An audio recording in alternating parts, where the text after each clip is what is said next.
1 अगस्त 1946। आज हुजूर का जन्मदिन मनाया गया। सारा दिन बैंड बजता रहा और बारिश होती रही। दोपहर के बाद जरा मौसम खुला तो शाम के 4 बजे सत्संग शुरू हुआ। राधा स्वामी धरा नर रूप जगत में, सार बचन राधा स्वामी छंदबंद में से और तेरियां खाणी तेरियां बाणी श्री गुरु ग्रंथ साहिब में से लिए गए। संगत इतनी ज्यादा थी कि सारे पहाड़ का ऊपर का मैदान लोगों से खचाखच भरा पड़ा था। मेहता साहिब रावलपिंडी वाले ने कई फोटो लिए। हुजूर ने पहाड़ी पर से सत्संग सुनाया। संगत नीचे बैठी थी।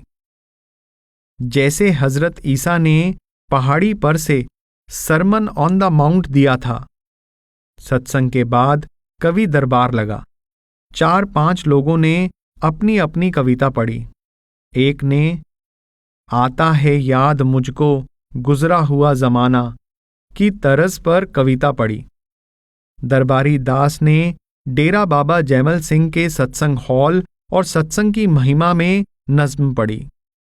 गुजारा हो तो ऐसा हो, नजारा हो तो ऐसा हो। 2 अगस्त 1946। आज सुबह काफी बरसात और सर्दी थी। बहुत सर्द हवा चल रही थी और सर्द हवा से अंदर कमरों में बिस्तरे और कपड़े नम हो रहे थे। दोपहर के बाद सूरज निकला और ठंडक दूर हुई। आजकल कालूदीबड़ में केला और आम बिकने आ रहे हैं। आम रुपया सेर तक महंगा हो गया है, मगर है अच्छा, और हलवाई भी खूब पकोड़े और गुड़ की मिठाइयां बना रहे हैं। हुजूर सारा दिन अपनी कोठी के आगे सड़क की खुदाई देखने में लगे रहते हैं, यानी एक सड़क हलवाइयों की दुकानों से अपनी कोठी तक निकलवा रहे हैं, जिस पर से मोटर कार गुजर सके।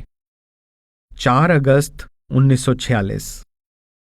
आज रात को हुजूर महाराज जी ने अफीम छोड़ने का जिक्र करते हुए फरमाया कि जब उनके पिताजी पलटन में सूबेदार थे तो हुक्म आया कि जो सिपाही अफीम खाता हो उसकी रिपोर्ट करो, उसका नाम खारिज कर दिया जाएगा।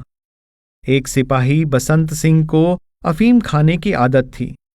पिताजी ने कहा कि बसंत सिंह अब क्या होगा? तो उसने कहा कि जब नौकरी से निकालेंगे तो जो तनख्वाह देंगे उससे अफीम खाता रहूंगा। जब पैसे खत्म हो जाएंगे तो मर जाऊंगा। पिताजी उसको कमांड अफसर के पास ले गए और अर्ज की कि 2 माह की मोहलत बसंत सिंह को दी जाए। अगर उसके बाद वह अफीम ना छोड़े तो उसका नाम खारिज किया जाए। कमांड अफसर ने मान लिया। पिताजी ने अफीम की डिबिया बसंत सिंह से ले ली और बोले, जब अफीम खानी हो तो मुझसे लेकर खा लिया करना। उन्होंने ऐसी गोलियां बना ली कि हर रोज एक रत्ती भर अफीम को कम कर दिया। इस तरह 1 महीने के अंदर अफीम छूट गई। उसकी नौकरी बनी रही और वह बहुत उम्र तक राजी खुशी जीता रहा।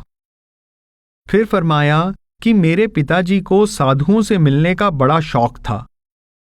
जब वे उनके दर्शन करने जाते तो मुझे भी साथ ले जाते। उनके देहांत के बाद मुझे भी यही शौक रहा। फिर फरमाया कि मालवा में लोग पोस्त बोया करते थे और पोस्त पिया करते थे। हमारा गांव और नारंगवाल गुजरवाल में से निकलकर आबाद हुए, मगर रायपुर के लोगों को पोस्त पीने की आदत थी। वे पोस्त मलकर छिलके खाद के ढेर पर फेंक देते थे। वहां हर रोज एक कुम्हार के गधे आकर उन छिलकों को खा जाते। एक बार वह कुम्हार अपने गधे लादकर गांव से बाहर गया। गधों को पोस्त के छिलके खाने का मौका ना मिला। जब उनको आदत के विरुद्ध नशे की तलब लगी तो सब के सब लेट गए और मार खाने पर भी चलने से इनकार कर दिया। इस पर यह कहावत मशहूर हो गई कि रायपुर के गधे भी अमली हैं। गुजरावाला के जिले से एक सत्संगी ने पत्र लिखकर विनती की कि अभी तक सारा शरीर सुन्न नहीं होता, सिर्फ रोशनी दिखाई देती है और आपका स्वरूप जो आता है वह छिप जाता है, जवाब दिया गया, तुम ज्यादातर सिमरन पर जोर दो। अगर 2 घंटे रोज भजन को देते हो तो उसमें से 1.5 घंटा सिमरन को दो और आधा घंटा शब्द को सुनो। चलते फिरते काम करते बिना होठ हिलाए सिमरन करते रहो।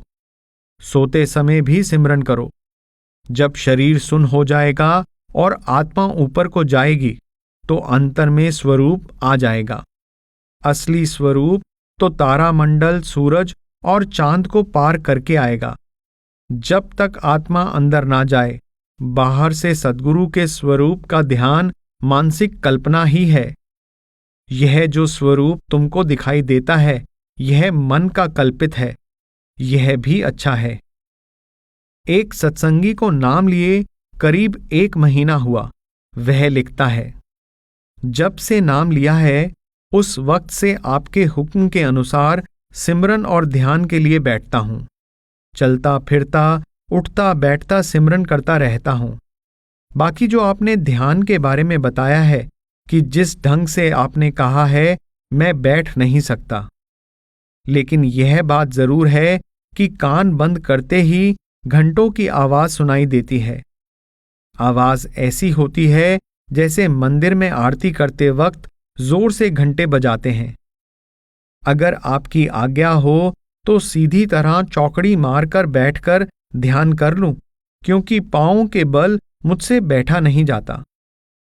जवाब दिया गया, जो घंटे की आवाज आती है वह मुबारक है, मगर यह आवाजें आपको खींच नहीं सकती, क्योंकि मन और आत्मा सारे बदन के रोम रोम में रचे हुए हैं। उनको रोम रोम में से निकालने का साधन सिमरन है। तुम चौकड़ी मारकर हर रोज 1.5-2 घंटे सिमरन करो। पहले पहल मन घबराता है, क्योंकि यह कैद होना पसंद नहीं करता।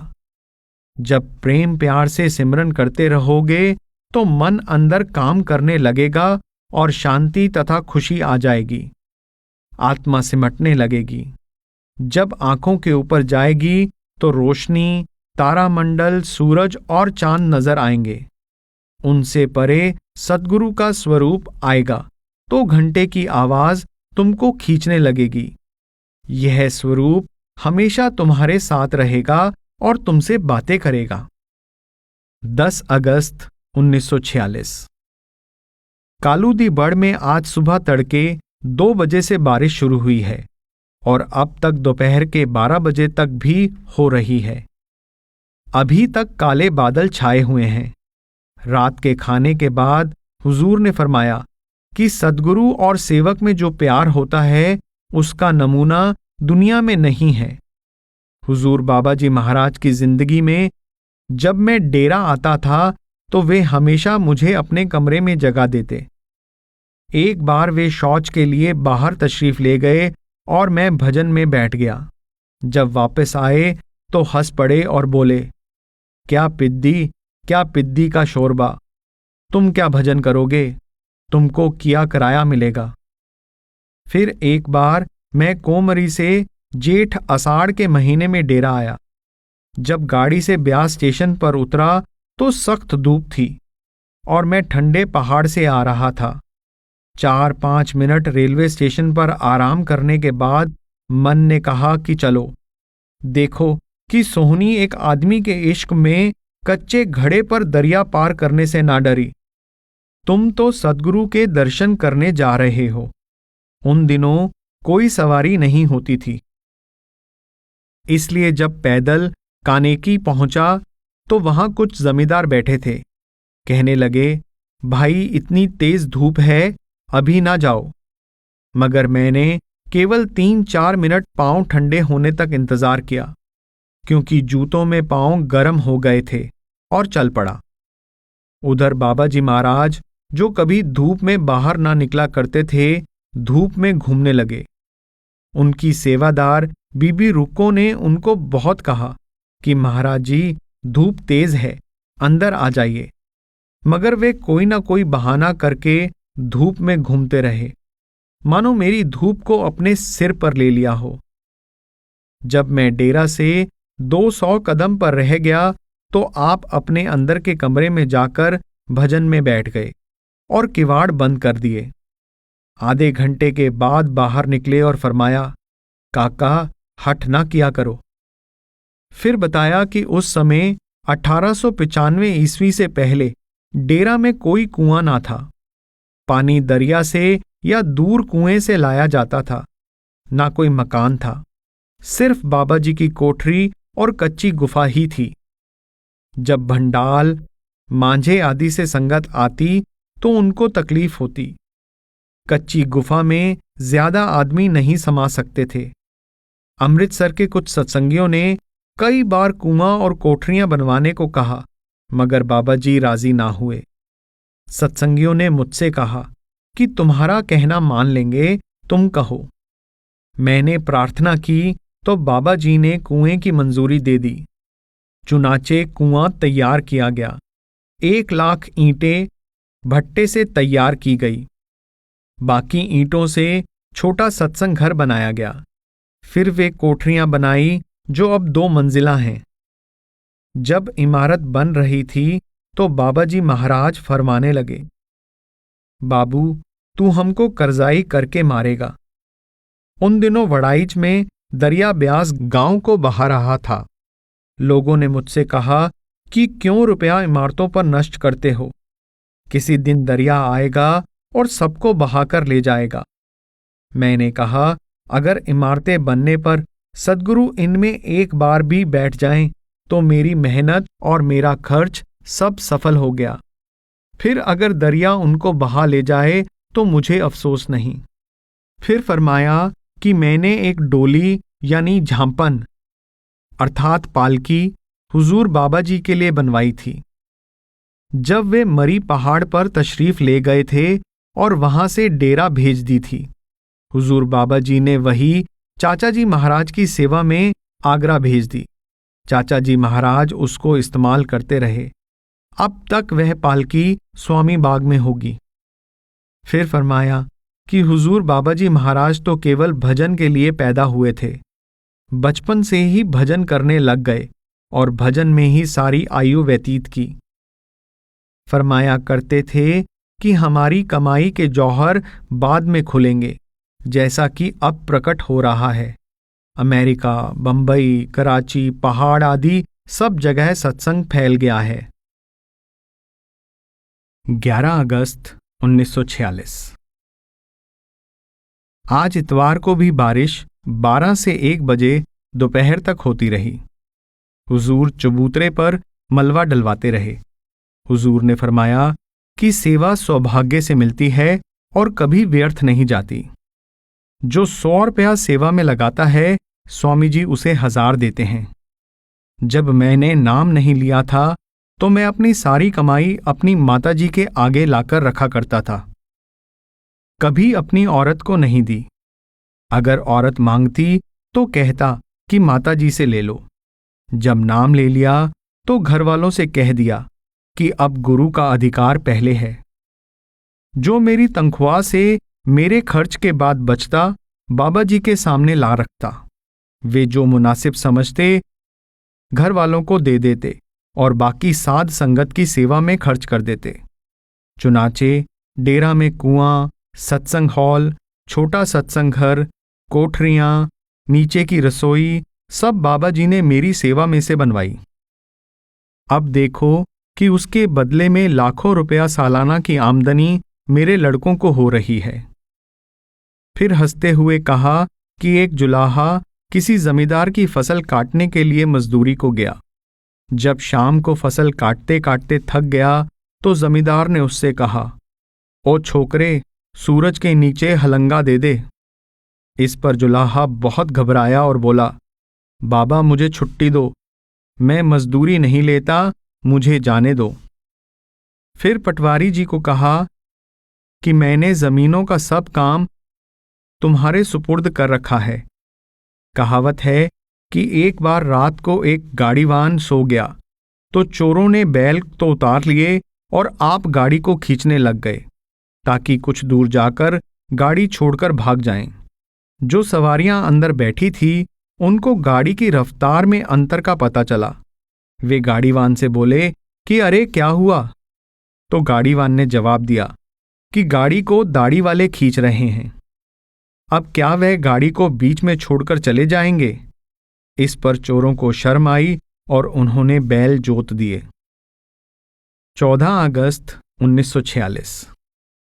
आज एक सत्संगी के सवाल के जवाब में हुजूर ने फरमाया कि पहले सिमरन को 3/4 वक्त दो। उस वक्त शब्द ना सुनो, ध्यान दोनों आंखों के बीच में रखो। फिर पांव के बल बैठकर शब्द सुनो तो सिमरन का ख्याल छोड़ दो, मगर ध्यान को आंखों के बीच में जमाए रखो। कान के पास शब्द सुनने ना जाओ, बल्कि जैसा शब्द आए वैसा ही आंखों में तवज्जो कायम रखते हुए सुनते रहो। अमेरिका की एक स्त्री ने लिखा कि मुझे शब्द बड़ी जोर से आता है और शब्द से ही मेरी कमर सीधी हो जाती है और गर्दन तन जाती है, जिससे कि मेरा मुंह आसमान की तरफ हो जाता है। इसमें कोई तकलीफ महसूस नहीं होती, मगर कोई तरक्की नहीं होती, सिर्फ रोशनी दिखाई देती है। हुजूर ने जवाब दिया कि सिमरन की कमी है। शब्द रूह को खींच नहीं सकता, क्योंकि रूह शरीर में फैली हुई है। उसको सिमरन के जरिए इकट्ठा करो तो शब्द खींचकर ऊपर ले जाएगा। 16 से 17 अगस्त 1946। आज सुबह 8 बजे हुजूर को कालूदी बड़ से होशियारपुर को रवाना होना था, मगर तड़के ही बड़ी जोर से बारिश शुरू हो गई। जब सुबह बिस्तरों से उठे तो बादलों का सख्त अंधेरा था और बूंदाबांदी हो रही थी। सबका यह ख्याल था कि अब हुजूर अपनी रवानगी स्थगित फरमाएंगे, मगर हुजूर अपनी धुन के पक्के थे। उनका पक्का इरादा देखकर मैंने भी बोरिया बिस्तर बांधना शुरू कर दिया। सुबह के 7 बजे बारिश बंद हो गई, मगर बादल थे। हुजूर घोड़ी पर और हम दोनों खच्चरों पर सवार होकर असबाब कुलियों के हवाले करके चिंतपूर्णी को चल पड़े। सड़क में जगह जगह मलबा गिरा पड़ा था। सराय के पास तो सारी सड़क नीचे बह गई थी और सिर्फ पैदल का रास्ता था। हम घोड़ों से उतरे और सराय से परे फिर सवार हो गए। आगे जाकर चिंतपूर्णी से परे मंदिर के पीछे सड़क गिरी हुई थी, जहां बहुत बड़ी पत्थरों की दीवारें बनेंगी। वहां भी सवारियों से उतरकर पैदल हो लिए। फिर परे जाकर सवार हो गए। सूरज भी तेज निकला। कभी बूंदें भी पड़ जाती थी। मतलब यह है कि 9-10 बजे के बीच भरवाई डाक बंगला में जा उतरे। मौसम अच्छा था, हवा ठंडी थी। 16 अगस्त की दोपहर को 3 बजे हुजूर ने गगरेट वालों को सत्संग देना तय किया हुआ था। होशियारपुर में 12 बजे कार आ गई और उस पर सामान लाद सवां के किनारे पहुंचे तो सवां भी चढ़ी हुई थी और हमारी किराए की कार का इंजन सिर्फ 12 हॉर्स पावर का था। इतने में बहुत से लोग आ गए। कार के आगे मजबूत रस्सा बांधकर कुछ तो आगे से खींचने लगे और कुछ पीछे से धकेलने लगे। 1 मील से ज्यादा तक इसी तरह खींचते ले गए। पानी कार के अंदर आ गया। कहीं खुश्की आ जाती थी, कहीं नाला।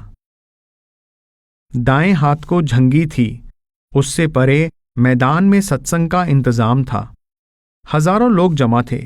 मेरा ख्याल था कि हुजूर 3 बजे सत्संग करेंगे, मगर हुजूर ने जाते ही सिर्फ 5 मिनट आराम करके सत्संग शुरू कर दिया। मैं और भाई शादी रोटियां खाने लगे जो साथ लाए थे, मगर हुजूर खाना खाकर सत्संग नहीं करते। सत्संग के बाद सिर्फ दूध पीकर होशियारपुर की तरफ चल दिए। रास्ते में भी 1-2 जगह सत्संगियों को दर्शन दिए। आखिरकार शाम 6 बजे होशियारपुर प्रोफेसर पुरी की कोठी पर आ पहुंचे। वहां लोगों से मिलकर सबने स्नान आदि किया। शाम को मिस्टर खन्ना डीसी को मिलने चले गए। सड़क के बारे में बातें होती रही। दूसरे दिन सुबह कुछ अफसर लोग आए। उनसे रूहानी मामलों पर बातचीत करते रहे। क्योंकि कुछ अफसर मुसलमान थे, उनको मौलाना रूम की मसनवी और दीवाने शम्स तबरेज से कुछ सुनाते रहे। 12 बजे डेरा आ गए। सिकंदरपुर का दौरा। 18 से 25 अगस्त 1946। हुजूर आज सुबह 6 बजे डेरा से सिरसा सिकंदरपुर के लिए रवाना हो गए। ब्यास, ढिलवां, जालंधर, मौली, फिल्लौर की संगत को दर्शन देकर लुधियाना पहुंचे तो मालूम हुआ कि कार का डायनमो जल गया है। वहां से मिस्टर शांति सागर के निवास स्थान पर उनकी तबीयत का हाल पूछने सकराम नगर गए। वहां से आकर रेली बाजार में घंटा घर के पास एक बिजली वाले की दुकान पर अपनी कार का डायनमो दिखाया। क्योंकि इस काम में काफी समय लगना था, हुजूर वहां से पैदल धूप में लाला बलवंत राय प्लीडर के मकान पर कचहरी के पास तशरीफ ले गए। लोगों ने तांगा लेने को कहा, मगर हुजूर ने पैदल चलने का हठ किया। हालांकि धूप तेज थी। वहां बहुत से सत्संगी जमा थे। उनके बहुत से प्रश्न भजन सिमरन के विषय में थे। उनकी तसल्ली करके मोगा की ओर चल पड़े। मोगा से कई मील इधर वह डायनमो फिर जल गया तो लाचार होकर बाजार में बिजली वालों की दुकान से नए की खोज करने लगे, किंतु वहां कोई न मिल सका। तब कप्तान लाल सिंह के मकान पर तशरीफ ले गए। जो खाना साथ लाए थे उसे वहां खाया। कई घंटे आराम किया। उनकी कृपा से एक डायनमो किसी से मांगकर कार में फिट करके शाम के 5-6 बजे के बीच कोटकपूरा को रवाना हुए। मोगा में गर्मी बहुत थी और उससे परे भी कम ना थी। रास्ते में कोटकपूरा, मुक्तसर, मलोट में सत्संगियों को दर्शन दिए। डबवाली से परे सिरसा से 5 मील इधर एक नाले पर, जिसको नाली कहते हैं, एक पुल है। उस पुल पर 2-2 फुट पानी चढ़ा हुआ था और आधे मील से ज्यादा उसका पाट था। अंधेरा होता जा रहा था। वहां 10-11 मजदूरों को कुछ देकर कार पानी में से खिंचवाई। यदि पुल से थोड़ा परे कार चली जाती तो बहुत गहरा पानी था। आखिरकार उस नदी को पार करके सिरसा शाम के 8-9 बजे पहुंचे। बातचीत में हुजूर ने फरमाया कि यह जो मशहूर है कि उत्तम खेती, मध्यम व्यापार, नखिद चाकरी, बीख नदार, यह वास्तव में ऐसे था। उद्यम खेती, मत व्यापार, निकट चाकरी, बीख बेकार। यानी खेती उद्यम यानी परिश्रम से होती है, व्यापार बुद्धि से होता है, नौकरी निकट रहकर होती है, और बेकार आदमी को भीख मांगने के अतिरिक्त और कोई चारा नहीं। 26 से 29 अगस्त 1946। आज सिरसा में करीब 60 स्त्री पुरुषों को नाम दिया गया।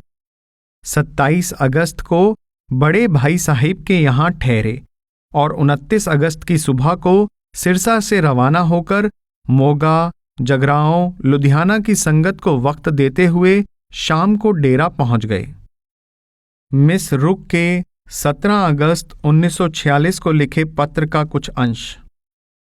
हम बहुत सी यात्राओं में लंदन और विशेषकर उसके अंदरूनी भाग के बम बरसने वाले इलाकों में से गुजरे।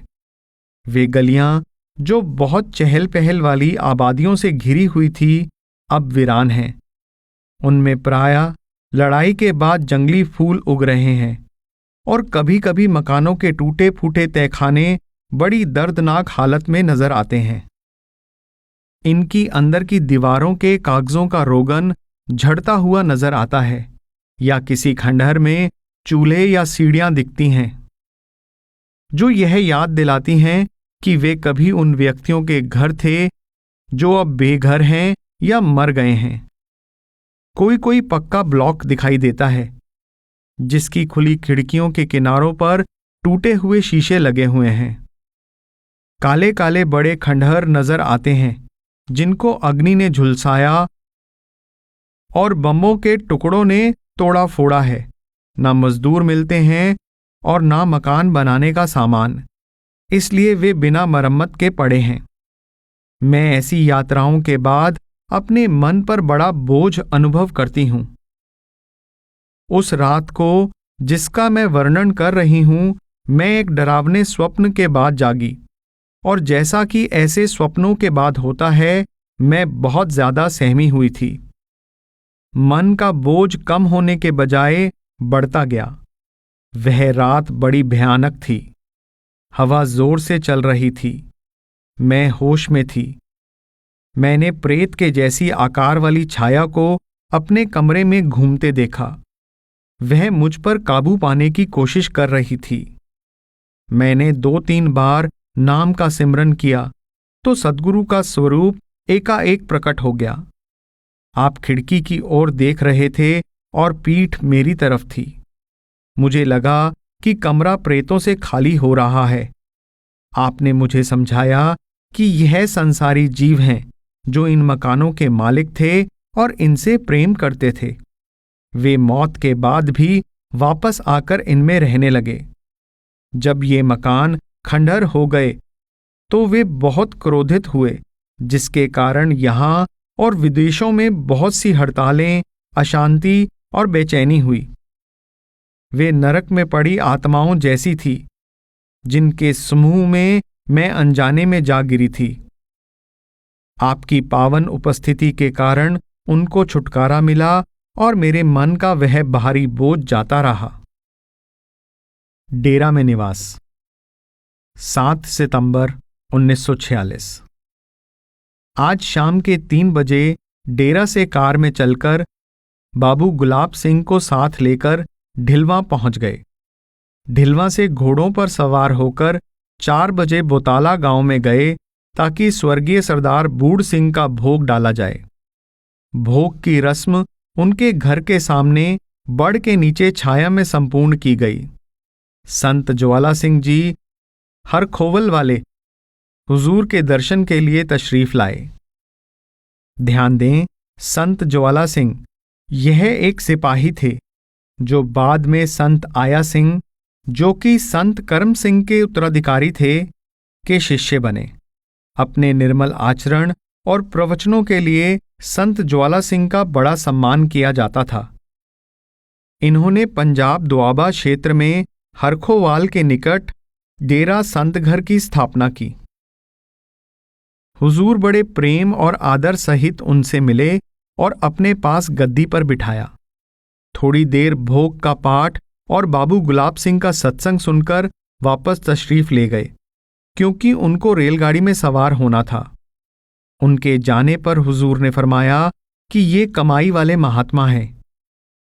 वहां से वापसी पर रास्ते में हुजूर अपनी इच्छा से साईं से मिले, जो ढिलवां से परे दरियाए ब्यास के पार रहते थे, और कहने लगे, फकीर बादशाह होते हैं।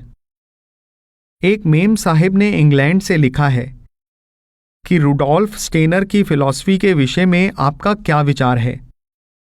वह कहता है, गार्जियन ऑफ द थ्रेशोल्ड है जो रूह को अंदर ले जाता है, और जैसे जैसे इंसान का मन पवित्र होता जाता है, इस संरक्षक यानी गार्जियन की रोशनी भी बढ़ती जाती है। इसके पीछे पीछे रूह को जाना चाहिए। हुजूर ने जवाब में फरमाया, संतमत से बढ़कर दुनिया में कोई फिलॉसफी नहीं। यह किसी इंसान का बनाया नहीं, बल्कि जब इंसान को परमात्मा ने बनाया तो उसके अंदर ही अपने मिलने का रास्ता रख दिया, और यह रास्ता आदि अनादि से वैसा ही चला आ रहा है। इसमें परिवर्तन की संभावना नहीं। संरक्षक, जिसका पहले वर्णन किया गया है, केवल मन है, जो अभ्यासी का प्रकाशमान रूप धारण करके अभ्यास में उसके सामने आकर खड़ा हो जाता है। इसी को हमजाद यानी एक साथ ही जन्मा हुआ भी कहते हैं। जैसे जैसे मन पवित्र होता जाता है, इस नूरानी रूप की रोशनी भी बढ़ती जाती है, किंतु यह धोखा है। बहुत से अभ्यासी शिकायत करते हैं कि जब वे अंदर जाते हैं तो उनको अपना ही नूरानी स्वरूप दिखाई देता है। उनको हिदायत की जाती है कि इस स्वरूप को छोड़कर सद्गुरु का स्वरूप पकड़ो। गार्जियन ऑफ द थ्रेशोल्ड केवल मन का धोखा है। यही नहीं, कई बार जब अभ्यासी स्वरूप या शब्द सुनने में लगा होता है तो मन पीछे से बातें करता है, जिसको कई लोग इल्हाम कहते हैं। डॉक्टर चंद्रबंसी का परलोक गमन 13 से 15 सितंबर 1946।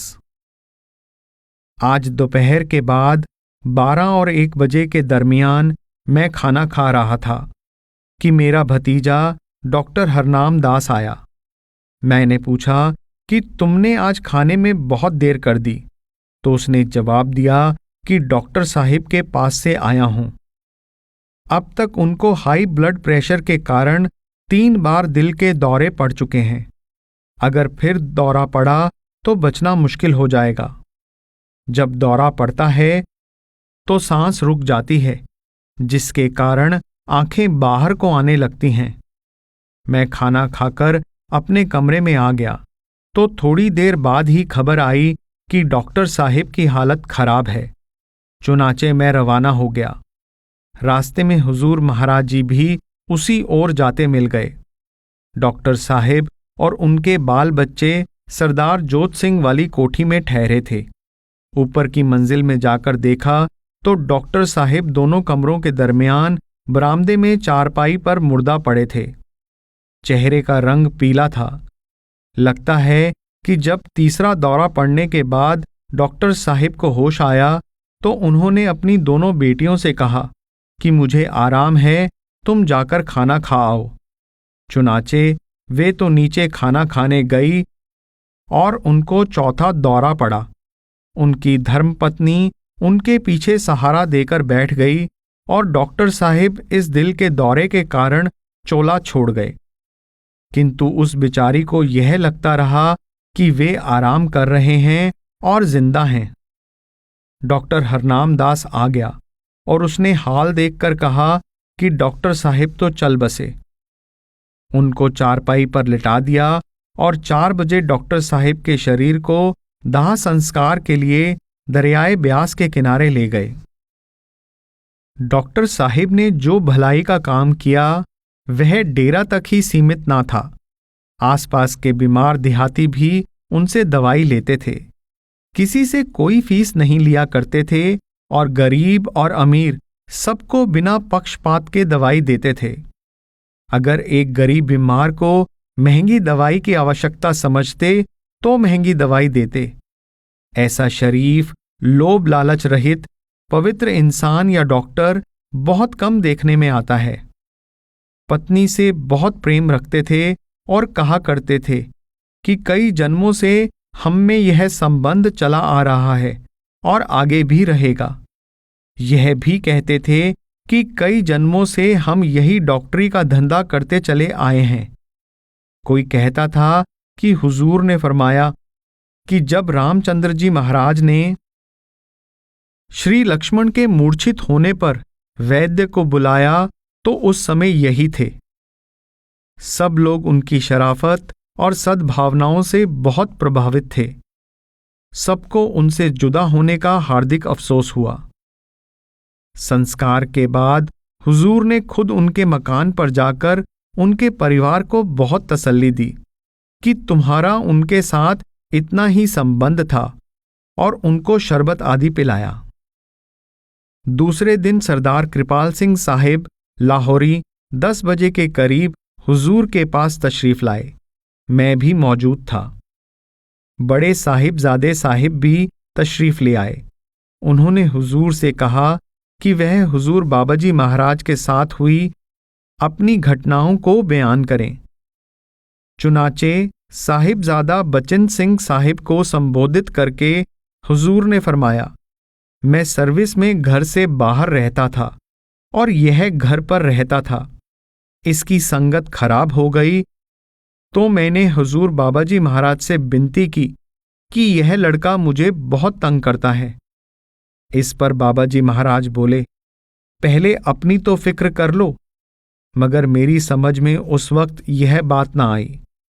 उसके बाद साहिबजादा बचन सिंह ने हुजूर के हुक्म पर इस घटना के बारे में बताया। मैंने यह बात कई साल पहले बीबी रुक्को से भी सुनी थी। इसकी सच्चाई में कोई संदेह नहीं है। एक बार जब हुजूर छुट्टी लेकर बाबा जी की सेवा में डेरा आए तो बाबा जी ने फरमाया कि बचिंद सिंह के कर्म बहुत भारी हैं। उसको अपने घर के आंगन में वृक्ष के नीचे फांसी आएगी। इस पर बीबी रुक्को जी ने विनती की कि हुजूर, भाई साहिब तो आपके प्रेमी सेवक हैं और हर तरह से तन मन और धन से आपकी सेवा करते हैं। अगर इस लड़के के साथ ऐसा हुआ तो क्या भाई साहिब को दुख ना होगा? इस पर बाबा जी चुप हो गए। जब दूसरी बार हुजूर छुट्टी लेकर घर आए तो बाबा जी महाराज और बीबी जी उनके गांव में तशरीफ ले गए। पूरी एक रात भजन में रहे। सुबह उठकर कहा, बीबी यह लो मेरे बिस्तर की डोरी, इसको आंगन में वृक्ष से बांधो और दूसरा सिरा इस लड़के की गर्दन में डालो। जब यह हो चुका तो बाबा जी महाराज ने अपना चाकू बीबी को दिया कि बीबी ध्यान से मेरी तरफ देखो। इस चाकू से इसके सिर के ऊपर की रस्सी इस तरह एक ही वार से काट डालो।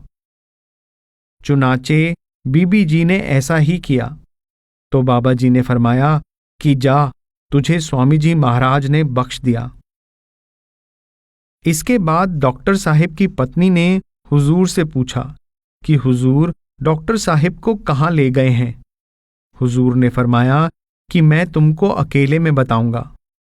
फिर कहा कि ऐसी बातें बताने का हुक्म नहीं, मगर इतना जरूर है कि अभी तक सिर्फ 2 सत्संगी अटके हैं। बाबा जी हर एक सत्संगी की संभाल करते हैं। 17 से 19 सितंबर 1946। आज संक्रांति है। पहले सुबह डेरा में श्री गुरु ग्रंथ साहिब में से 12 माह पढ़ा गया। फिर 8 बजे कार से चलकर 9 बजे घुमान जा पहुंचे। वहां श्री गुरु ग्रंथ साहिब में से 12 माह पढ़ा और व्याख्या की।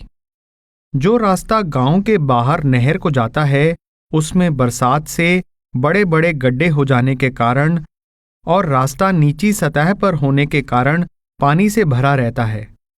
हुजूर ने संगत के जिम्मे यह सेवा लगा दी कि इस रास्ते को ऊंचा किया जाए ताकि यह रास्ता बरसात में बंद ना हो और इसको इतना चौड़ा कर दिया जाए कि इस पर से गड्ढे यानी बैलगाड़ियां आसानी से गुजर सकें। हुजूर सत्संग के बाद धूप में कुर्सी डालकर अंधेरा होने तक यह सड़क बनवाते रहे। धूप बड़ी सख्त थी। दूसरे दिन फिर सुबह ही लग गए और 12 बजे तक लगे रहे। फिर दोपहर को थोड़ा सत्संग करके 4 बजे शाम को काम शुरू कर दिया। 6 बजे से पहले पहले वह सड़क इतनी अच्छी बन गई कि उस पर से कार लेकर आ गए। पहले वहां कोई आदमी नहीं जा सकता था क्योंकि रास्ते में बहुत सा पानी था। ये 2 दिन सख्त गर्मी और धूप हुजूर ने अपने ऊपर ली। घुमान गुरु की नगरी है, इसी वजह से हुजूर उसे ठीक करना अपना फर्ज समझते हैं। गुरु सेवा में धूप, गर्मी, भूख, प्यास की चिंता नहीं करते। घुमान से 18 सितंबर की शाम को आकर दूसरे दिन सुबह के 7 बजे डलहौजी को रवाना हो गए। नहर के रास्ते पठानकोट तक गए। आगे किराए की कार लेकर शाम के 4 बजे डलहौजी पहुंच गए। 22 सितंबर 1946। आज इतवार को डलहौजी में शाम का सत्संग हुआ। अल्लाह अगम खुदाई बंदे लिया गया, जिसमें गुरु साहिब ने बताया है कि सच्चा मुसलमान होना क्या है। यों तो मौलाना रूम ने कहा है, सद साला रहा अस्त तूता बेहदद इंसानी, दीगर सद साला ता वहददे मुसलमानी। अर्थात 100 साल मनुष्य को सच्चा इंसान बनने के लिए चाहिए और 100 साल चाहिए सच्चा मुसलमान बनने के लिए। 23 सितंबर 1946। आज डलहौजी में सुबह की सैर के समय बातचीत में हुजूर ने फरमाया कि डॉक्टर साहिब को त्रिकुटी में ले जाया गया और दोनों कायस्थ इकट्ठे हो गए और फरमाया कि भजन सिमरन चाहे थोड़ा ही हो मगर प्रेम और विश्वास ले जाते हैं। रात को 10 बजे बातचीत के समय फरमाया कि अगर दुनिया की कोई इच्छा बाकी है तो सहस्त्रदल कमल और त्रिकुटी से भी वापस आना पड़ता है। योगी और योगेश्वर इसी कारण से जन्म लेते हैं। डॉक्टर साहिब के विषय में फरमाया कि वह अब आगे ही जाएंगे, नीचे नहीं आएंगे।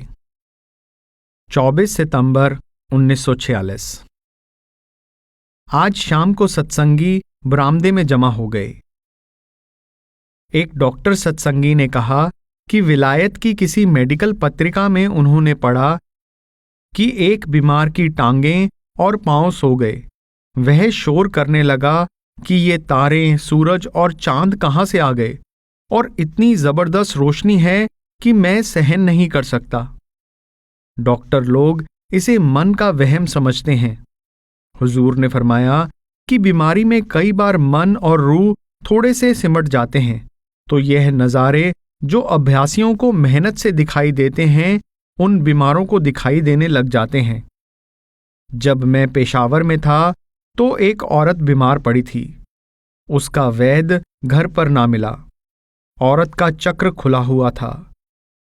उसने बताया कि वह फलां चौक में खड़ा है, उसको वहां से बुला लाओ। यह केवल मन का सिमटाव है। 27 सितंबर से 6 अक्टूबर 1946। आज सुबह 8-9 बजे की सर्विस में डलहौजी से किराए की कार में चलकर रास्ते में पठानकोट और गुरदासपुर में वक्त देकर हुजूर शाम के 4 बजे अमृतसर आए। वहां खाना खाया। हुजूर ने थोड़ा सा सत्संग किया और फिर लाला रूड़चंद साहिब के घर से होकर डेरा आ गए। यहां 29 सितंबर के मासिक सत्संग की वजह से बहुत सी संगत जमा थी। बहुत भीड़ हो गई थी। सोमवार को 4 बजे तक नाम देते रहे।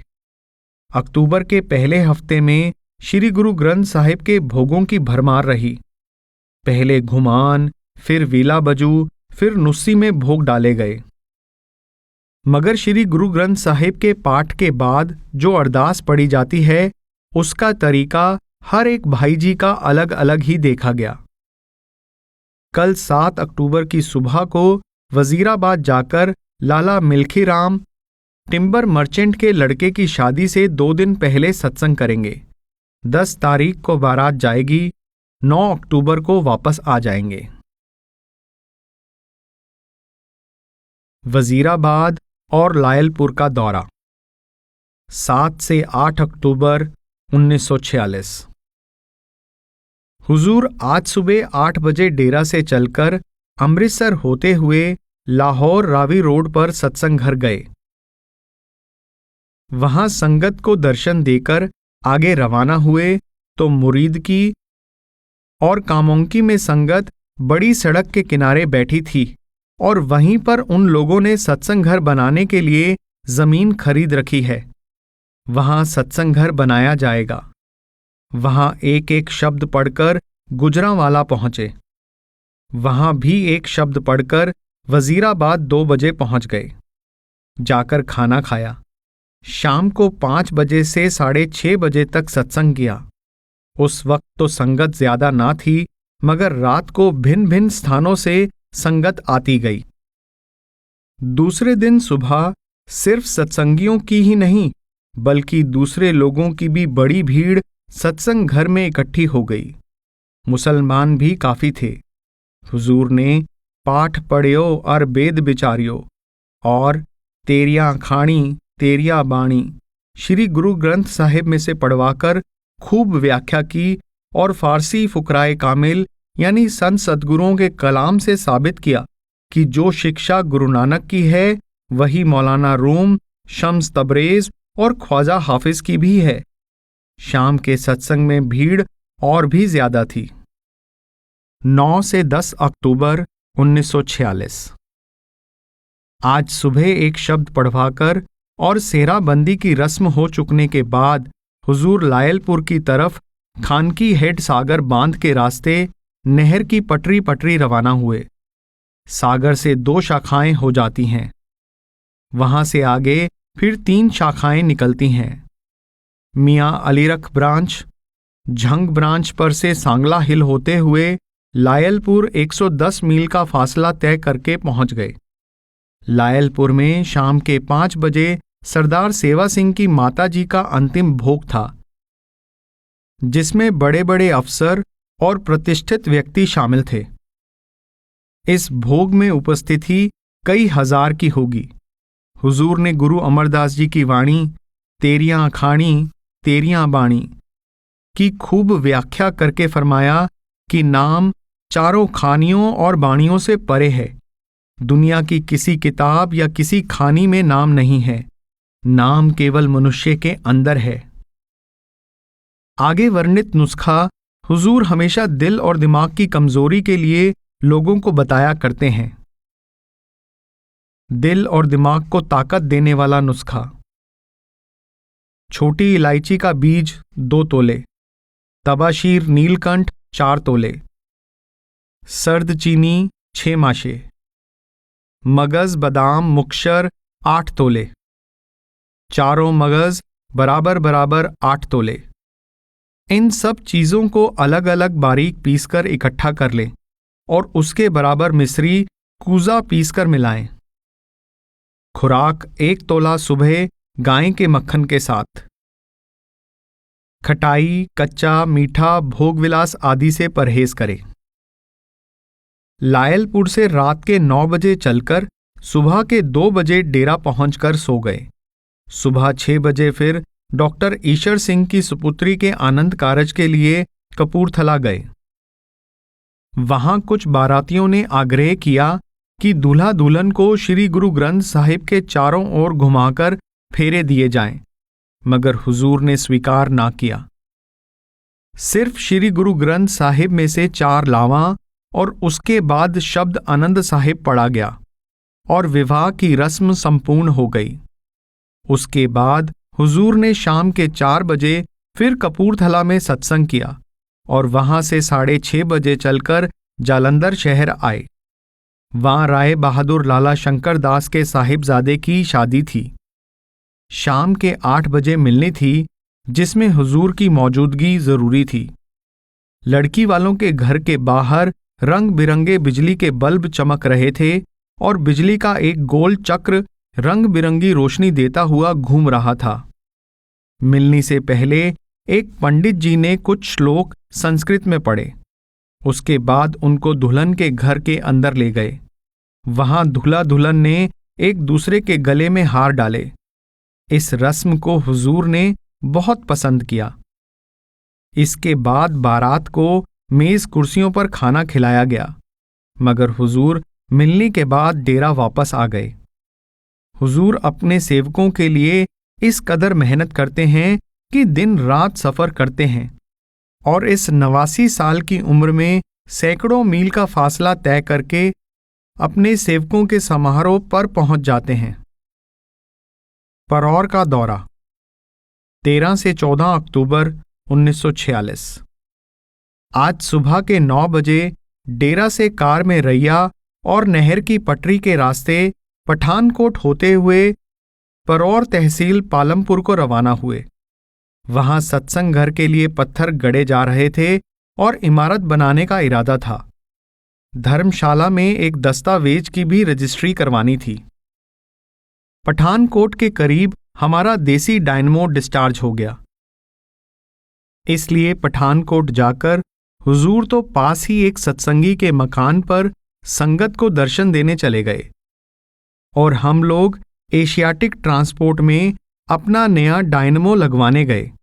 भाई शादी और ड्राइवर डायनमो लगवाने लगे और मैं सदा की भांति मेवे खरीदने के लिए इधर उधर घूमा फिरा।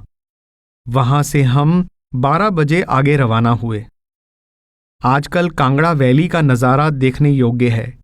नूरपुर से आगे 30 मील पर कोटला और कोटला से 10 मील परे शाहपुर का थाना है।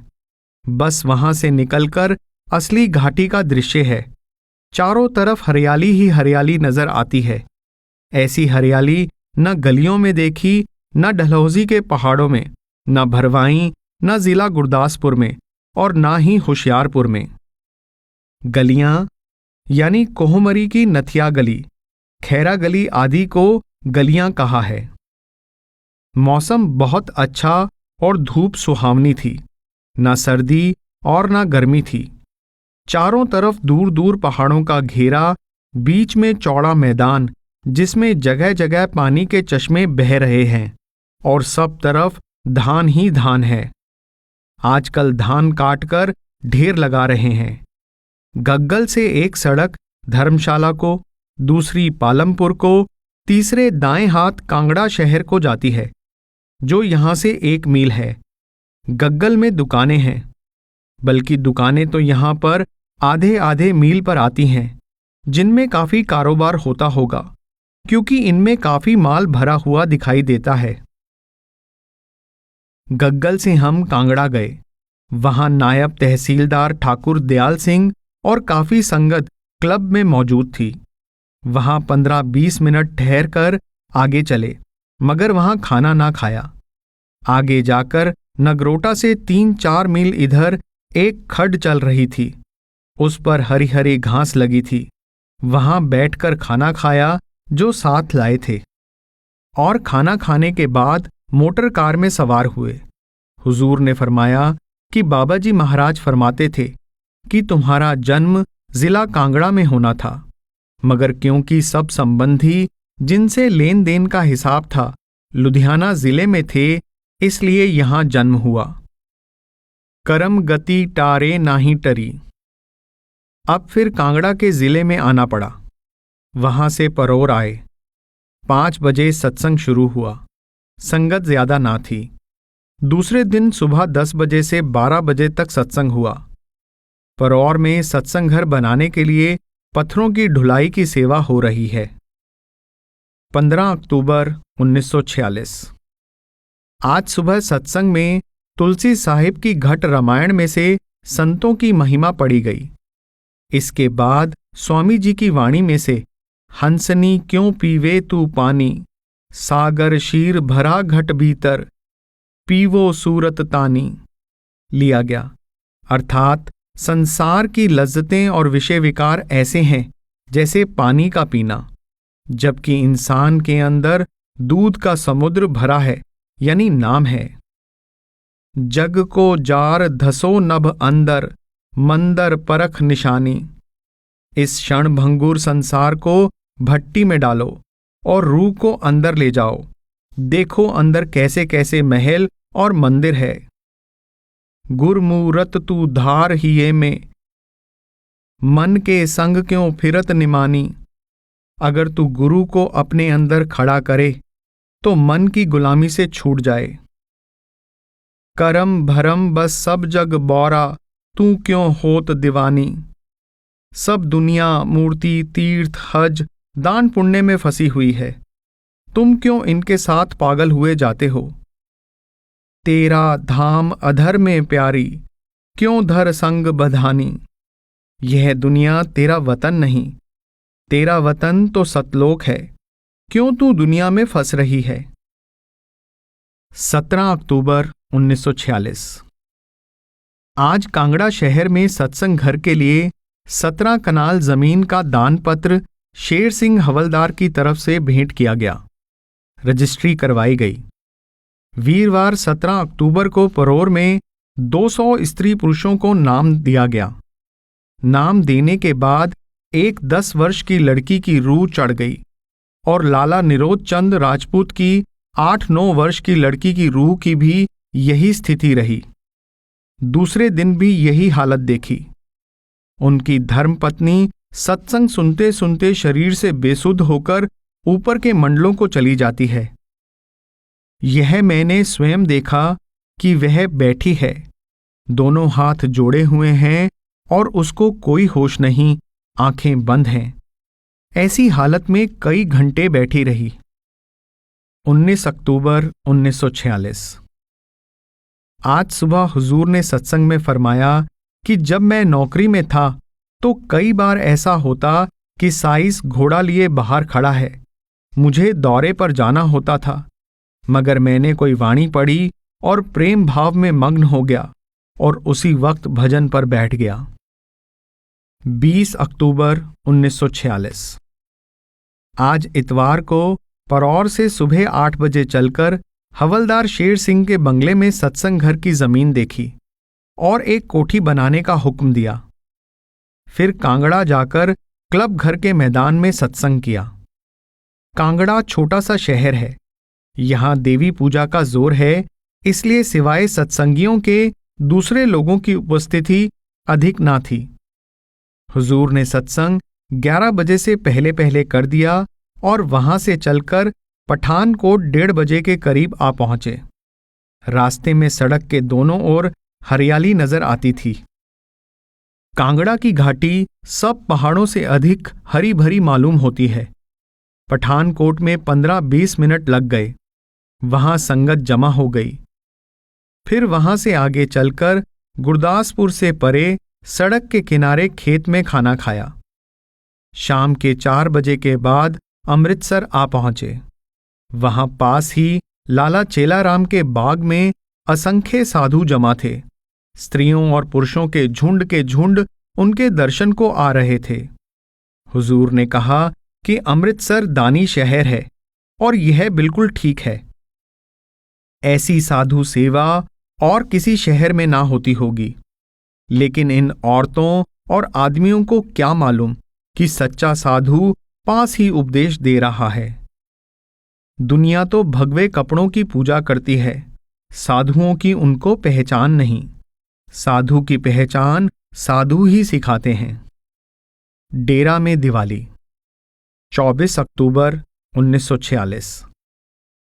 आज सुबह से संगत दिवाली के अवसर पर दर्शन के लिए आनी शुरू हो गई। सत्संग 7:30 बजे शाम सूर्य डूबने के बाद निश्चित किया गया और सत्संग का पंडाल बिजली की रोशनी से सजाया गया। हुजूर के तख्त के ऊपर दाएं बाएं बिजली की रोशनी चमक रही थी। तख्त पर पाठी और हुजूर विराजमान थे। नीचे पंडाल में भी बिजली के लैंप लगे थे। यह पंडाल डेरा के अंदर सत्संग घर के पीछे सजाया गया था। लोग 6 बजे शाम से ही सही स्थान पाने के लिए बैठने शुरू हो गए थे। 7:30 बजे खूब अंधेरा हो गया तो बिजली की रोशनी बड़ी चमकीली मालूम होने लगी।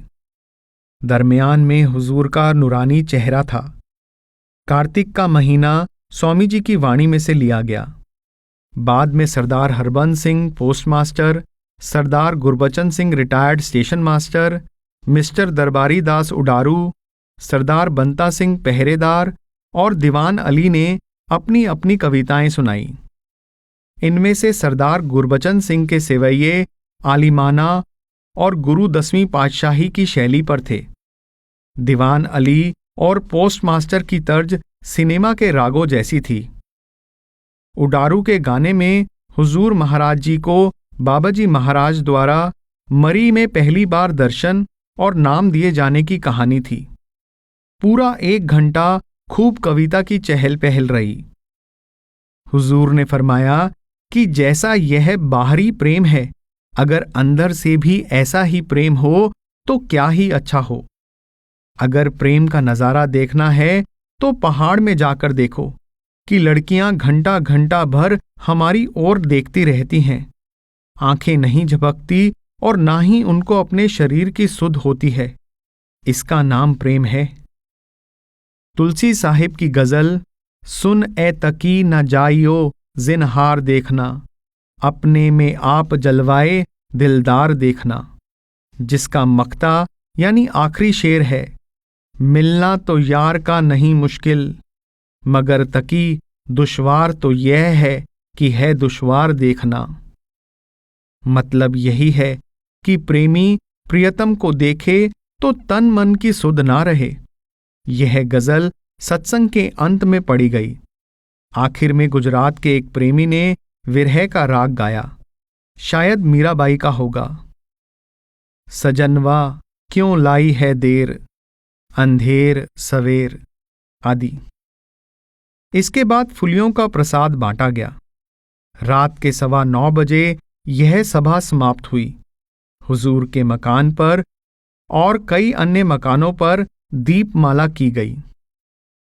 अब के मासिक सत्संग पर संगत काफी थी और श्री गुरु ग्रंथ साहिब में से गुरु नानक जी का मारू राग का शब्द कुदरत करने हार अपारा, कीते का नाही की चारा, और स्वामी जी की वाणी में से क्यों फिरत भुलानी जगत में दिन चार बसेरा लिए गए। इतवार के सत्संग में गुरु का ध्यान कर प्यारे, बिना इसके नहीं छुटना, और श्री गुरु ग्रंथ साहिब में से असुर सघारण राम हमारा लिए गए। उसके बाद हुजूर सेवा में बैठे, शाम को फिर सेवा में बैठे। 27 अक्टूबर 1946। रात को जो प्रोग्राम बनाया गया वह इस प्रकार है। सिरसा 30 अक्टूबर से 7 नवंबर। कोट हाकम मराए सरदार बख्तावर सिंह 8 नवंबर से 11 नवंबर। आनंदपुर 13 नवंबर से 16 नवंबर। अमृतसर 17 नवंबर से 18 नवंबर। लाहौर 26 नवंबर। सिरसा 29 नवंबर से 12 दिसंबर। सिरसा का दौरा 30 अक्टूबर 1946। आज सुबह 7 बजे कार से चलकर हुजूर पहले जालंधर आए। वहां सरदार गुरदयाल सिंह प्लीडर और मिस्टर आलूवालिया से मिलकर रास्ते में फगवाड़ा की संगत को दर्शन देते हुए लुधियाना सिविल लाइंस पहुंचे। वहां 4-5 दिन से मजहबी फसाद चल रहा था, परंतु अब अमन है। कोई पुलिस या फौज का पहरा आज देखने में नहीं आया। वहां से आगे मोगा से होकर कोटकपूरा, मुक्तसर और मलोट में संगत को दर्शन देते हुए हुजूर 2:30 बजे सिरसा सत्संग घर में पहुंच गए। वहां डबवाली के पास हुई मोटर कार की दुर्घटना के कारण दोनों साहिबजादे निढाल होकर पड़े थे। वह कार आंगन में खड़ी थी, जिसको देखकर आश्चर्य होता है कि जो लोग दुर्घटना के समय उसमें बैठे होंगे वे कैसे बचे होंगे। डबवाली के पास एक कार इस कार के आगे आगे जा रही थी। हमारी कार उस कार को पार करके आगे निकलने की कोशिश में थी। उस कार में शायद अफीम वाले नाजायज अफीम ले जा रहे थे और उन्होंने हमारी कार को गुजरने देना मुनासिब ना समझा। जब हमारी कार उसके पास पहुंची तो उन्होंने अपनी कार सड़क के पक्की हद पर दाईं ओर कर ली। हमारी कार बड़ी तेजी से कच्ची सड़क पर जाने लगी, क्योंकि किसी कार को ओवरटेक करते समय गाड़ी को तेजी से आगे निकालना होता है। इसी बीच में हमारी कार के आगे एक गड्ढा आ गया और अगला दाहिना पहिया उसमें जा पड़ा। रफ्तार अधिक थी, इस कारण कार उलट गई। चारों पहिए ऊपर हो गए और छत जमीन से आ लगी। छोटे भाई साहिब की छाती पर उसकी छत आ गई। एक बीबी साथ थी, वह भी कार में कुछ दब गई। ये दोनों कार की दाहिनी ओर आगे की सीटों पर थे। छोटे भाई साहिब स्वयं कार चला रहे थे। बड़े भाई साहिब का पोता और मिस्त्री निक्कू तो बाहर जा गिरे। निक्कू को भी थोड़ी सी चोट आई। गुरदयाल हुजूर का नवासा बिल्कुल बच गया। बड़े भाई साहिब कार में से बाहर जा गिरे, किंतु उनकी गर्दन के पट्ठों और जांघ पर सख्त चोट आई, और जब इन सब ने छोटे भाई साहिब को कार के बीच दबा हुआ पाया तो चिल्लाकर 1-2 आदमियों को बुलाया जो वहां हल चला रहे थे। उन्होंने कार को उठाया। उठाते समय बड़े भाई साहिब का दायां कंधा उतर गया। अब इन सबकी हालत बहुत बेहतर है। बीबी जी और इन 2 भाई साहिबानों को चोटें ज्यादा आई हैं, मगर आश्चर्य है कि ये सब बच गए। चोटें तो थोड़े दिनों में ठीक हो जाएंगी। उसके बाद बेदी ज्ञान सिंह सियालकोट वाले ने अपने संबंधी बाबू मोहन सिंह जी रावलपिंडी वाले की मौत के बारे में बताया। उनकी मृत्यु 27 अक्टूबर की सुबह के 5 बजे हुई थी। बाबू मोहन सिंह कई वर्ष MES एप्टाबाद में हुजूर महाराज जी के सब डिविजनल क्लर्क रहे थे। बड़े सत्यवादी और खुशदिल इंसान थे। जीवन पवित्र था और भजन सिमरन भी करते थे। 7 अक्टूबर को लॉरी की दुर्घटना में उनको चोट आई थी। 8 अक्टूबर को उनकी बेटी, जो बेदी साहिब की बहू है, बेदी साहिब के साथ अपने बच्चों का नाम रखवाने के लिए डेरा में हुजूर की सेवा में हाजिर हुई, मगर प्रेम की वजह से यह ना कहा कि बच्चे का नाम रखो, बल्कि यह कहा कि हुजूर मेरे पिताजी ने संदेश दिया है कि जिस प्रकार मुझे चोट आई है उसी तरह मुझको खड़ा कर दें। हुजूर ने कहा, बीबी नहीं। तो बीबी ने फिर 3-4 बार हट से भी प्रार्थना की तो हुजूर ने फरमाया, बीबी नहीं। 27 अक्टूबर की रात के 1 बजे बाबूजी ने अपनी धर्मपत्नी और बेटी को कहा कि दरवाज़ा खोल दो। देखो हुजूर सोटी यानी छड़ी से दरवाज़ा खटखटा रहे हैं। उन्होंने कहा कि हमें तो सुनाई नहीं देता। उसने कहा कि देखो, शीघ्र खोलो।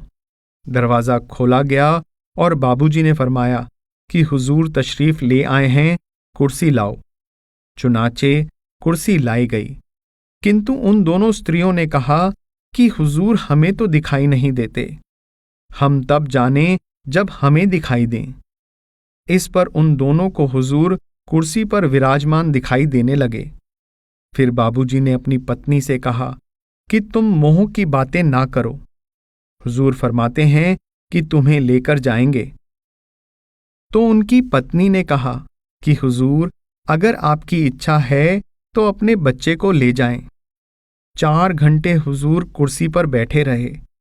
फिर उन दोनों औरतों को दर्शन होने बंद हो गए और उस समय बाबूजी ने एक हिचकी लेकर प्राण त्याग दिए।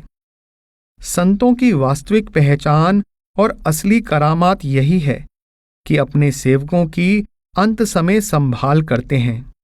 उनकी पहचान यह नहीं है कि लोगों को औलाद देते फिरें, उनके शारीरिक रोग दूर करते रहें या मुकदमे जिताते रहें या अन्य करामातें दिखाकर लोगों की प्रसन्नता प्राप्त करते रहें।